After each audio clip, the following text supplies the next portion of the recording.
Hello dear students, welcome to my YouTube channel. Today I'm going to talk about English proficiency letter. In this video lecture, I would like to explain the significance and importance of English proficiency letter, why a student must have this piece of paper, how it can be beneficial in order to get any particular international scholarship, and what kind of tentative draft English proficiency letter has. So I just have prepared a tentative draft in order to explain the body and in order to explain the importance of English proficiency letter. So I'm going to share that tentative draft with all of you. Okay, dear students, first of all, I need to explain the importance of English proficiency letter, why a student need to get this piece of paper. First of all, this video is extremely helpful for all the students who have just completed their undergraduate degree or master's degree, and they are going to apply for any international scholarship. And English proficiency letter is basically issued on the request of particular student, and this letter can be very helpful in order to get exemption from IELTS or TOEFL and other English barrier requirement in certain international universities. Like I need to explain that how English proficiency letter can be helpful in some countries like China, like Malaysia and Japan and some other countries. If some student has English proficiency letter, that university can exempt his English language requirement like IELTS and TOEFL and other examination as well. So whenever a student is going to apply for any international scholarship, he must have some English language proof. It can be IELTS, it can be TOEFL, and it can be like this piece of paper, English proficiency letter. So when a normally student is going to graduate from his campus, from his university, he must have some documentation if he is willing or to apply for any international scholarship. In that case, English proficiency letter is equally important for all master students, for all undergraduate students, if they are willing to get in MS international scholarship program or a PhD program. So whenever we are going to talk about English proficiency letter, there are some questions that student need to know about the answers, like what is the significance. Like I have just explained that English proficiency letter can be very helpful in getting admission in China, in Japan, in Malaysia, and in some other countries as well, because it can show a proof that a student has a strong grip on English medium instruction or English potential level. And definitely in Pakistan and in almost all the universities of Pakistan, the medium of instruction is basically English, and students need to write their papers, their assignments, and other materials in English language format. And the English is basically the official language that is being used in currently in all the universities and all the sub-campuses of the universities of Pakistan. So whenever a student normally gets admission in any particular university after his intermediate education, normally we have to write our exam, we have to write our assignment, we have to write our research projects and other documentation in English language format or English medium language, because English is basically one of the official language that is used on international level. So I need to explain about how a student can get English proficiency letter.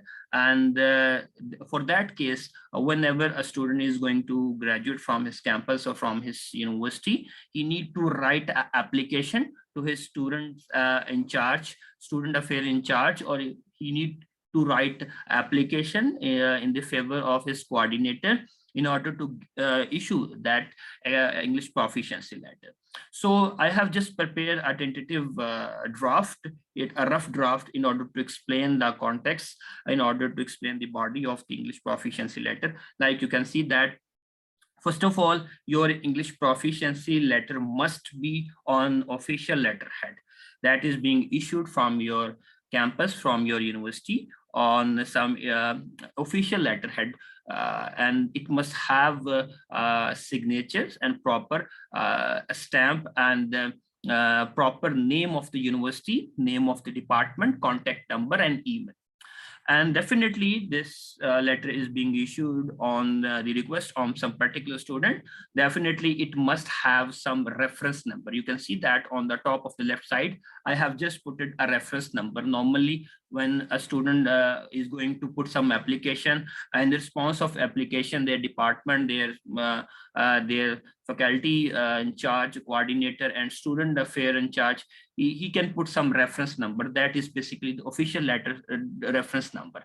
And next thing is what there must be a date on which date that letter was basically issued. And next thing, to whom it may concern, it is normally the typical thing that almost all the English proficiency letters must have.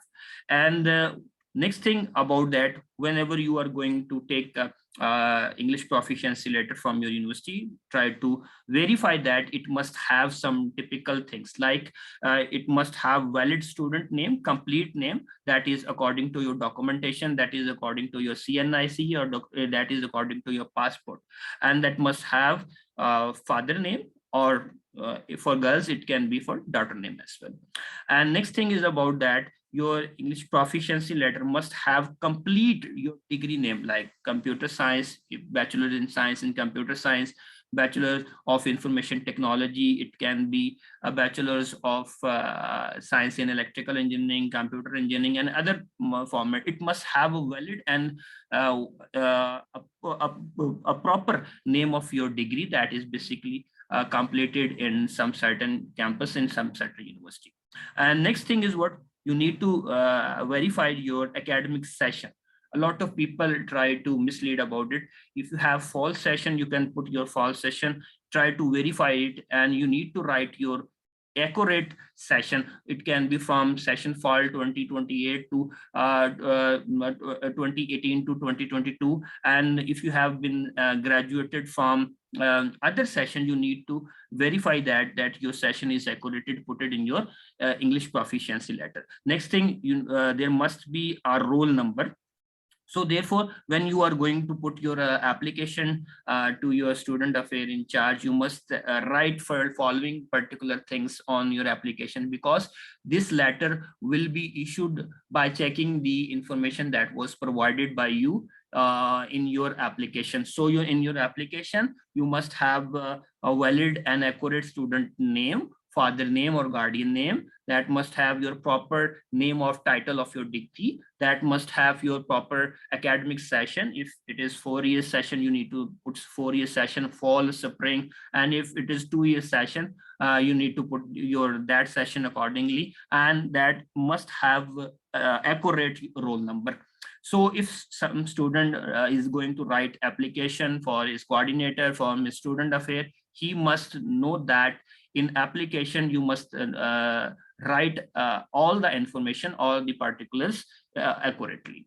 And then in the last, there must be a university name. It can be any name, and if you are graduated from sub-campus, you can write your sub-campus name as well.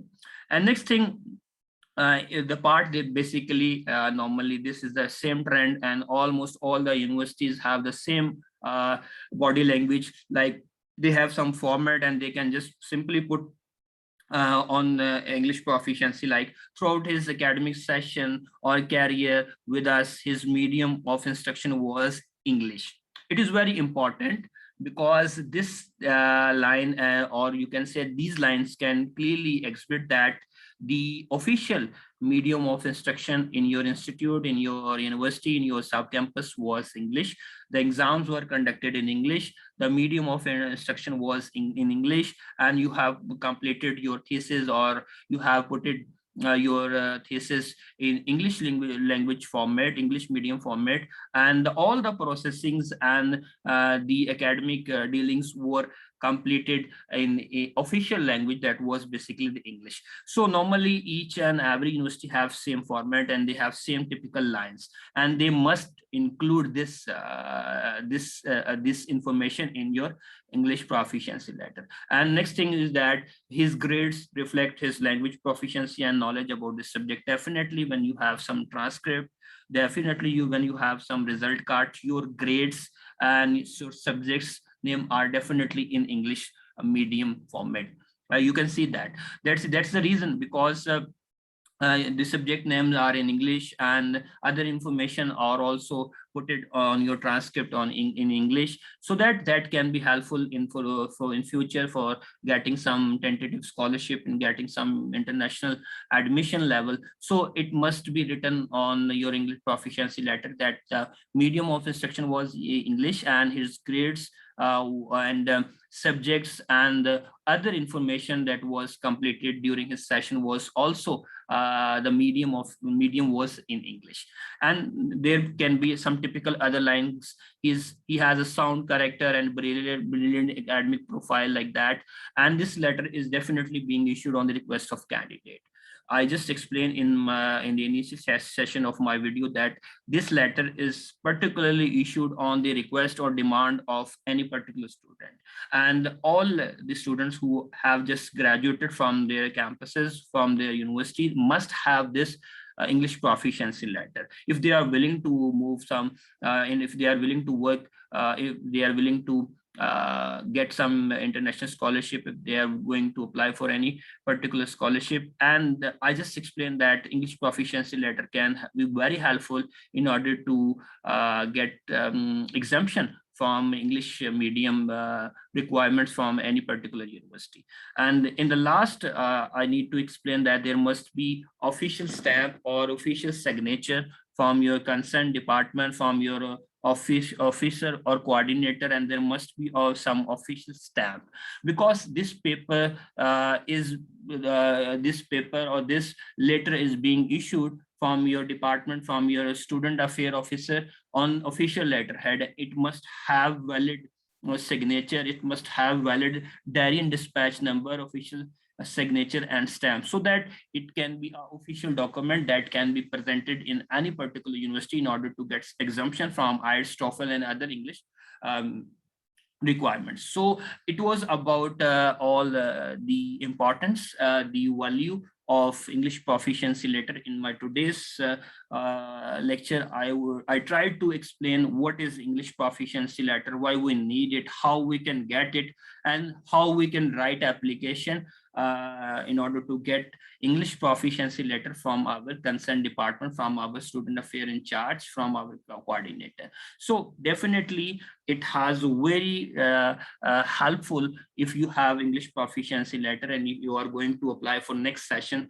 for China, for Japan, for other countries like Malaysia, and there can be other countries like Europe as well. They can also accept your English proficiency letter if it is valid and if it is being issued on some solid authority, some your department, your institute, and other official as well. But let me clear one thing once again. Whenever someone is going to apply to some international scholarship to some international country, he must have this English proficiency letter, because I have seen that in China, in case of China, 90% universities can accept this English proficiency letter and can definitely exempt you from IELTS and TOEFL and other English requirements. But in case of some certain universities, high level universities, high rank university, they can get some other information. They can take some English language test from you, but in very limited case I have seen such scenarios. But definitely if you have this paper and if you have this piece of documentation, it will be very helpful in getting scholarship, in getting completion of your application in China, in Malaysia, and Japan, and other countries as well. I hope this session and this video will be very helpful for all the students who have been just completed their master's degree, their bachelor's degree, and they are thinking to complete their documentation. So definitely English proficiency letter is one of important documents that a student must have, and the student must have before putting his application, before starting any journey for international scholarship. So I hope this session will be very important for all the students. And thank you very much for listening me and supporting me. Take care, stay blessed. Allah Hafiz.